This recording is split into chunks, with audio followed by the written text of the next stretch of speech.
Brexit negotiations over fishing rights in UK waters have sparked a row between France and Ireland, with Emmanuel Macron threatening to veto any agreement with Britain at the end of the year. On Friday, France's Europe Minister Clement Beaune publicly warned his country could veto any Brexit agreement if they were not happy with the terms. He said, "France is attached to the interest of our fishermen, we're attached to trade conditions that are equitable. And I think this is also the case for our partners. If there was a deal that wasn't good that according to our evaluation didn't correspond to these interests, we will oppose it. We've always said that." Responding to the French minister's threat, Irish MEP Barry Andrews told Channel 4 News France is putting the livelihoods of European citizens at risk with its position. He said, "We have to get a deal, no deal is not acceptable. If 98% of the text is already stabilized, there's not enough between us to justify the damage to people's livelihoods. I think it would be a failure of politics if we are this close and we still expose people to high degrees of unemployment as a result of no deal."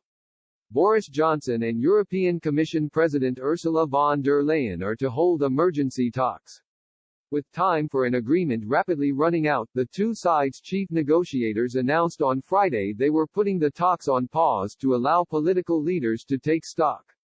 In a joint statement following the latest round of negotiations in London, the UK's Lord Frost and the EU's Michel Barnier said the conditions for an agreement had still not been met. After months of circling around the same issues, they said significant divergences remained over fisheries, the level playing field rules on fair competition and the enforcement mechanism for any deal. While a series of deadlines have come and gone, this weekend is being seen as crucial if there is to be an agreement before the current Brexit transition period comes to an end at the end of the month. However, the UK side has accused Brussels of trying to introduce new elements into the talks at the 11th hour, putting the chances of a deal in jeopardy. They fear Mr. Barnier has been coming under pressure from French President Emmanuel Macron, as the leader of a group of nations concerned that he has given too much ground to the UK.